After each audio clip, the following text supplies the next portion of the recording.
little slow on Monday, getting back late and getting the start. And we, did a little less than we normally do on Mondays, but we had a good one today. A really physical Tuesday, and got after it, and it was probably warmer than I expected. I don't know what the temperature was, but it seemed warmer. And they were outside for most of the day and had like one period each inside, but they played physical. They understand. We had a lot of coaches that have played in this game and coached in this game. We got 2 Auburn alum. We got a bunch of Georgia alum, and the historic nature of this game is very personal, and we had guys talk about that, and just explaining what the game means, and I think the players recognize that, and they certainly practiced hard.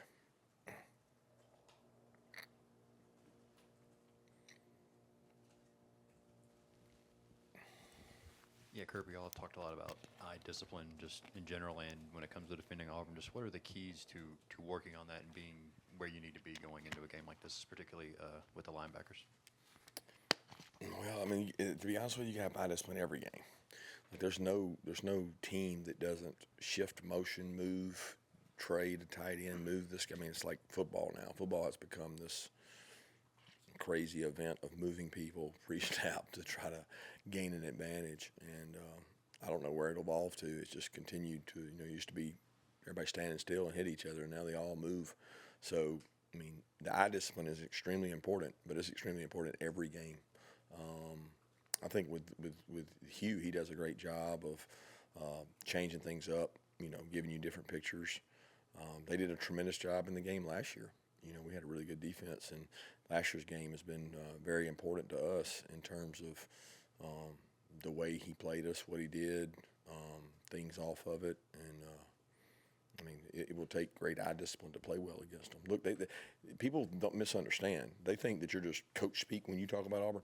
These guys have not really made, they're not getting stopped. They're turning the ball over. Look at the stats of what they've done offensively, and don't look at the scores. Just look at them go up and down the field, and they've stopped themselves a lot of times. So a lot of respect for the physicality they play with and how they played. They just, sometimes it's hard to control turnovers. Last question from me about the Alabama game. The final offensive play you guys had for Colby Young, obviously we've seen how good he is at those one-on-one moments. How did you feel about the play, the effort and execution of it? Obviously it didn't work. But I have to ask, you probably, I'm assuming in your headphones, did you know, would you have kicked the extra point or gone for 2 in that situation? Yeah, a very interesting question. We had, I can't really say a lot about the play because I like the play call. I mean, it had worked previous, I mean, he's a guy that, he gets on top of people, you throw it over the top. He gets behind people, you throw it underneath. He makes a big play a lot of times. I mean, great play by their kid, I'll say that. But I have no problem with the play call because, we were getting on top of them prior to that. So, but we had discussed that. I had talked about it actually in length on the headphones at 2-minute mark, and we actually talked about it before the game because, the LSU game came down to that with them, and LSU was at home when they decided, and we had discussed it previous, and I felt very strongly that if the clock was under 30 seconds, that we would probably go for 2, but talking to the analytics afterwards, it would have suggested to not do it, to play overtime, to kick it. And there's a lot that goes into that because when you give a team enough time and they know what they need, meaning it's not tied, they have more aggression. They had 3 timeouts. They would have only needed a field goal. It would have played out, a possibly different way. But we had discussed it and leaning towards going for 2 if it was under 30, which I think happened around 43 or something. So. Yeah, what does Michael Williams' skill set allow him to do as an edge defender that makes him so impactful in that regard? Well, he has great length, great size, great athleticism, and when you play on tackles, the number one requirement is arm length. Most of the tackles in our league have 35, 34, and they have long arms, and when you play with somebody with short arms, they struggle to create an edge and set an edge, and he's able to set edges at a high level for us because he's big enough to play it, but he's also athletic enough to do some of the things outside backers do. So he's cut in the cloth of what you want to play with out there on the edges. Coach, what stands out to you about Jarquez Hunter and the season that he's been able to have so far? I heard Jarquez Hunter. What did you? Just what stands out to you about him and the way that he plays? A lot. I mean, the dude, I don't know if it's the 27 thing. He reminds me so much of Nick Chubb. I mean, he's got a straight line, and he's like, he's so physical. People just bounce off of him. And it goes back to all those squat records. You know, we got one of our coaches coached him. Coach Bobo had him, I think maybe his freshman year, I'm not sure, but he talks about how great a kid he is, how strong he is, and then people literally bounce off of him. Like, he's just a super physical, downhill, like he makes you not want to tackle him. And he embarrassed us 2 years ago here, and then he had a really good game against us there. So we think, he's one of the best backs in the country, and I don't know the perception out there, but it's to us it is. He's very, very good. Yeah, Coach, you mentioned the Auburn turnovers. When you watch them on tape, is there anything that they consistently struggle with that might be causing those, or might be something that you can do to create some of those yourself? No, I wish I knew how to like sprinkle some dust and get them and stop them. If I could figure that out, man, I'd be able to retire real soon, because I could go around and just like give it to everybody, But nobody knows. I mean, they don't carry the ball poorly. They don't have poor ball security. They've had some unfortunate events and fumbles, and they've had some unfortunate. They had tips. I mean, some of their interceptions are tips and overthrows. I mean, how do you control that? I mean, number one, you catch the ball, but it's just hard to control that. I don't know. Every year somebody different wins the turnovers in the country, and you just don't want to be the team turning it over. Kirby, to follow up on Jarquez, with him and really the other running backs they've got, what does that kind of add to the element of the RPO that they use? I mean, the fact that they've got those kind of dangerous backs is part of it.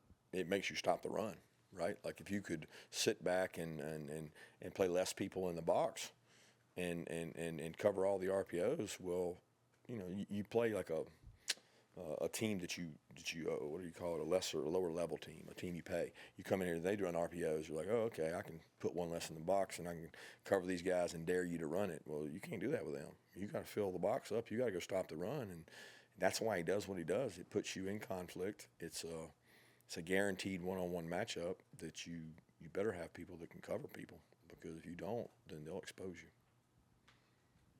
Yeah, Lawson Lucky had another touchdown catch against Alabama. What has his playmaking skill set as a pass catcher brought to that tight end room and to this offense? Versatility, athleticism.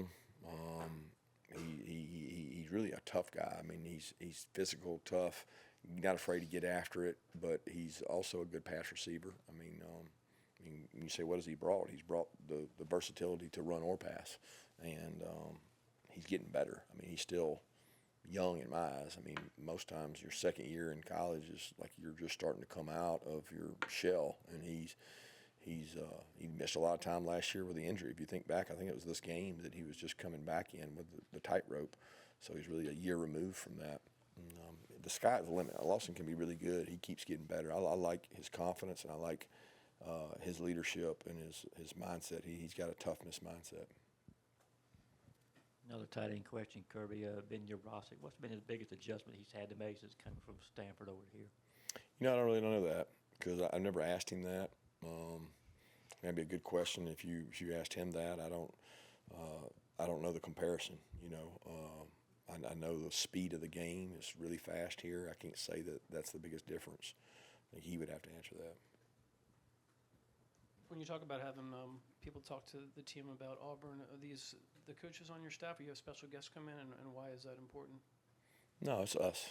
I mean, it's us. Because T-Rob and Stacy played there, and a lot of us played in it between Jonas, myself, Jarvis, Bobo, all the guys that played in the game. That's all I'm referencing. I just think it's important that you know that history.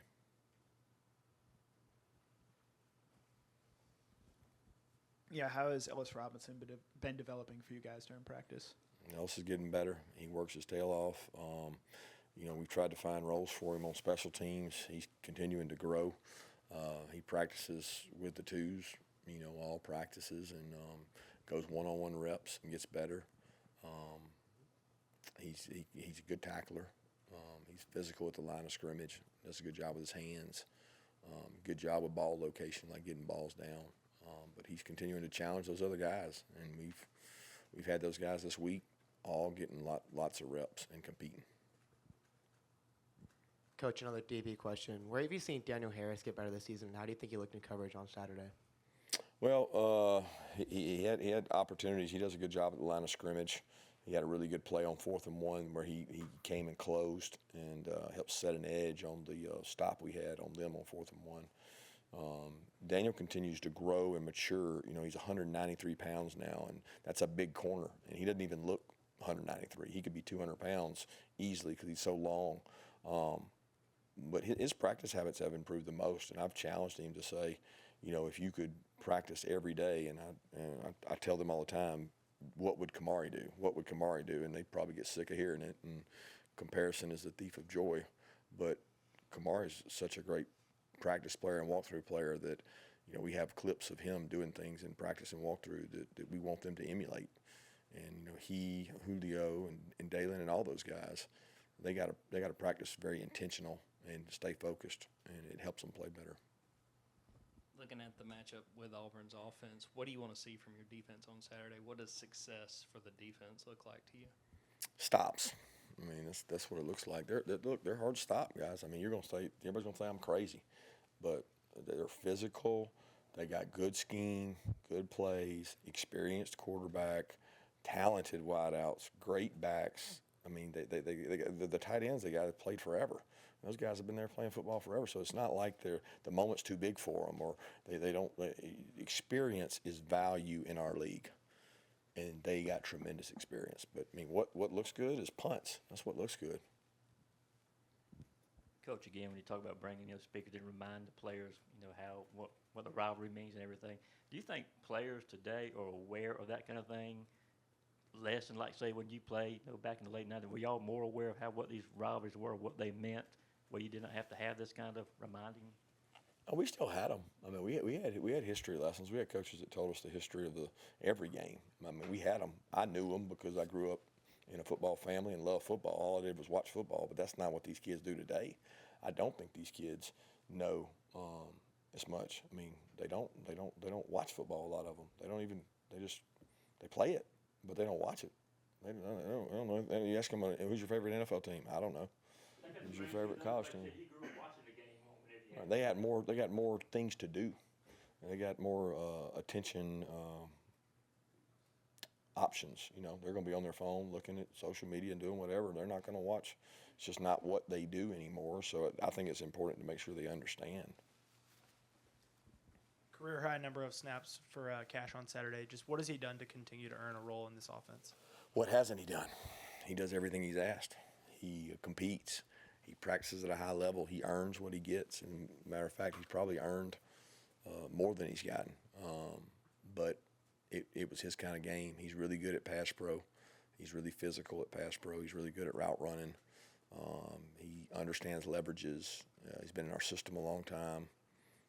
He plays great on special teams. Like he's earned everything he's gotten.